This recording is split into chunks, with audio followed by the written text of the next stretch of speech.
So on top of top 7 lists, I wanted to do a series on the channel that would showcase the bare-knuckle careers of specific fighters, and I honestly couldn't think of a better person to start with than Kid Gatti himself.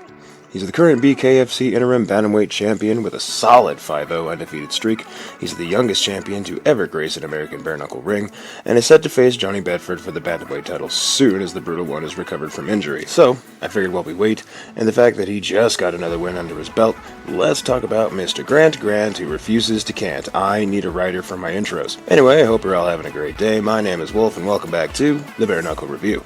And today's featured fighter is none other than Kid Gatti, Jarod Michael Grant Chiaveo. No wonder he shortened it.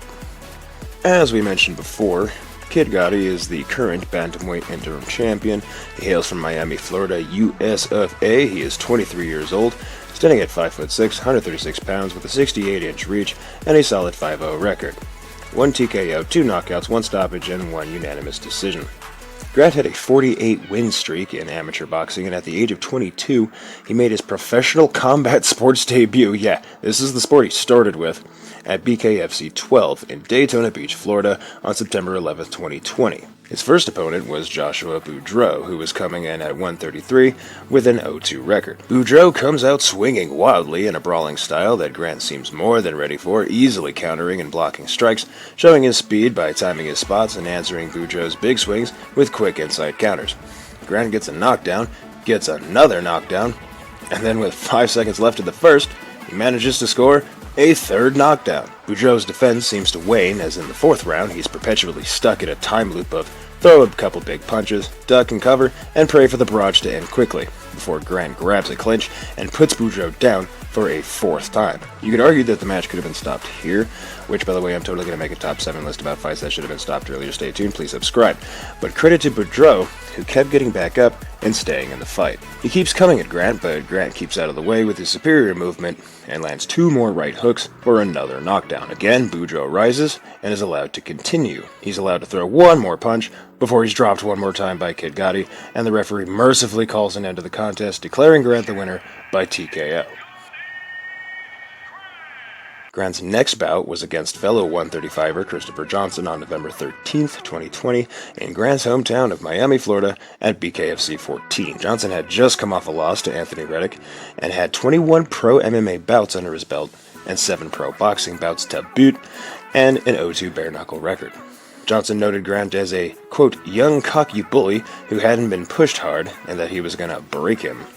Johnson starts off aggressively in the clinch, but Grant is ready to answer right back with the same aggression. However, despite lightning-quick jabs and excellent head movement, it seems like he's having trouble connecting with Johnson, and Grant eats a knockdown early on. Grant quickly rises, but takes more punishment from the tie-up before the end of round 1. In round 2, Grant relies heavily on blocking and movement whilst avoiding some big 1-2s from Johnson. Johnson attempts to move Grant's hands out of the way, which someone in the crowd gleefully points out. How's he holding his hands, bro? Stop hold. How's he holding his hands, bro? Stop hold. Hilarious. Grant's toughness and patience are tested in this fight, but his resilience pays off, and as soon as he gets his opening, he makes this mean ol' f*** you face and lets some hammers fly at the face and body of Johnson, forcing him into the defense, and ending with a knockdown of his own. At the start of round 3, you can see a fire lit up in Grant's face. He's even quicker now, oozing confidence, coaxing his opponent forward, and with a wide-eyed look in his eye, victory absolutely assured in his mind, he grabs a clinch and smashes Johnson with a right hook, sending him to the canvas, before standing over and talking that sh**. The camera doesn't linger long on this. Really wish it had. Grant would walk away from this fight with his first knockout victory and cementing a 2-0 record. Moving on to Knuckle Mania, Grant would then take on Brandon Lambert, who claimed a 43-win Muay Thai record. He said that Grant didn't take him seriously as a fighter because it was really hard to find his stuff online. I take that as you will, I guess. Either way, he had a chance to prove himself in the prelims on February 5th, 2021 in Lakeland, Florida. Grant calls Lambert an internet troll. Yeah, there's no love lost between these two. Grant is walking into this one 15 years younger. Despite goading and egging on from Lambert, Grant keeps his cool and fights technically, throwing dangerous counterpunches in the clinch and ending round 1 with a big swing that Lambert seems to kind of just Finger wag off, yeah, get used to that, he does that a lot. In the next round, it becomes clear that the strategies are slowly shifting, as Lambert is now forced to engage more, leaving him open for some devastating blows, and the finger wagging continues. Seriously, I would not be worrying about my finger that much while taking that many punches to my face. That's just me, though, my personal opinion.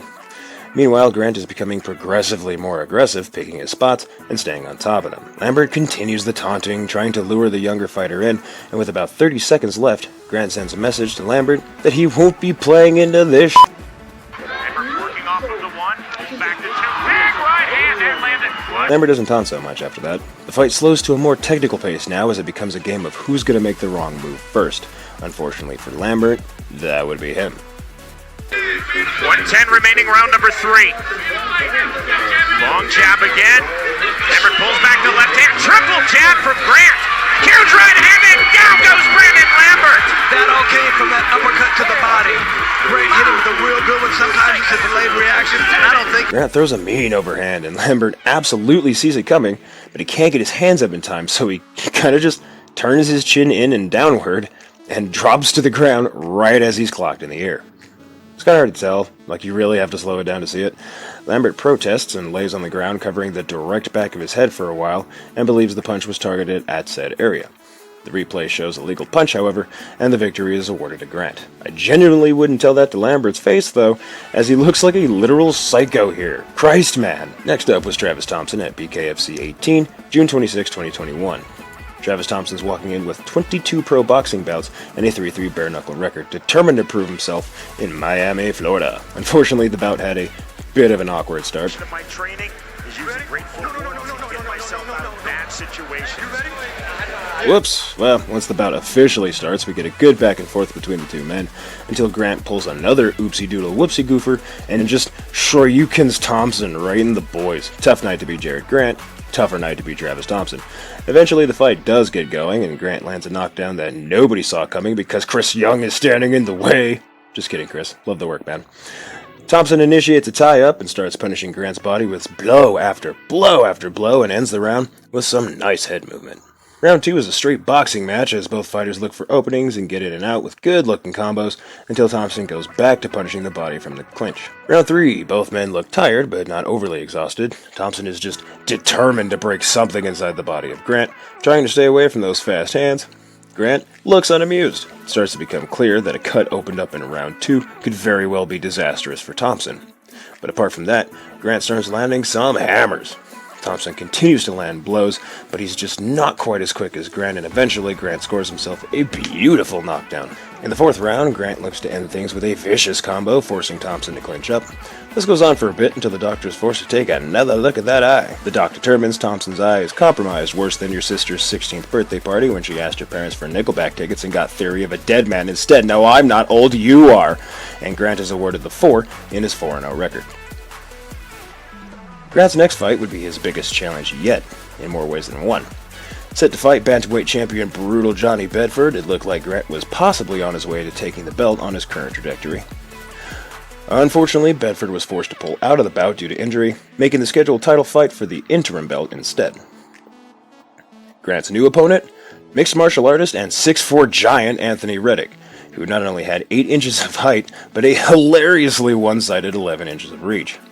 This was going to be ridiculous, but nonetheless, Grant accepted the challenge without hesitation, and the fight was set for BKFC New York 2 on March 12, 2022, in Seneca, New York. Reddick would come in with 15 MMA fights and 3 pro boxing bouts. Grant would keep his distance and wait for an opportunity to strike, knowing Reddick had the potential to rock him from Mount Olympus at any moment. Eventually, an opening formed, and Grant took it. But he would eventually get backed off by some dirty boxing from Reddick. Much would be thrown from either man for the remainder of the round. This was going to be a true test of patience. The New York crowd was not patient. Counter, get inside. Throw those big punches. One jab from Reddick. 1-2. Straight to the body. From Grant. Losing seconds, round number 1 of our main event. Round 2, both fighters played safe, both showing respect to the other's knockout potential. It becomes a real methodical game now, neither one willing to fully drop their guard and go for the kill, though Grant is clearly the more active and accurate performer. By the end of the round, the crowd is seriously starting to turn on this fight. There is the bell. Next stop, round 3. Definitely a different pace right there. this again. If I'm Round 3 is a lot of the same, much to the dismay of the Seneca, New York crowd. Grant goes to finish hard with a barrage of strikes, but one punch from Riddick sends him backwards. Despite the massive size difference, Grant is defending more and landing more devastating blows in his bursts, while Riddick seems to have trouble keeping up with his smaller, faster opponent, though he's rocking him where he can as well. Round 4, Riddick decides to get more aggressive, but Grant is reading everything thrown at him, it seems, blocking and knocking Riddick's hands away. With less than half the round to go, Grant lands a massive hook that stumbles Riddick back and forces him to clinch, but both men remain standing. Fifth and final round, and some random announcer dude, no, not Jeff Houston, asks if the crowd is ready for the final round of the night. He doesn't quite get the response he wants, however, so he asks again.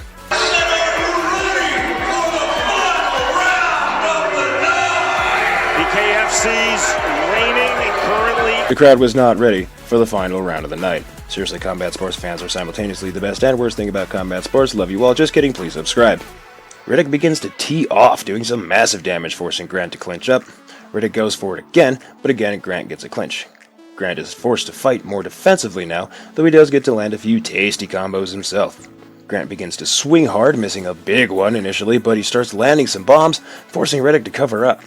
By the end of it, both men were standing and showing respect, and while the probably buzzed and totally hyped up crowd didn't like it so much, this was a true battle of wit and patience. Too bad it wasn't well received. But ultimately, Kid Gatti would be dubbed the more effective fighter by the judges, and he was awarded the UD for his 5th victory in a row, and the interim bantamweight title. Will Kid Gatti have what it takes to nab the belt from Bedford when he gets back?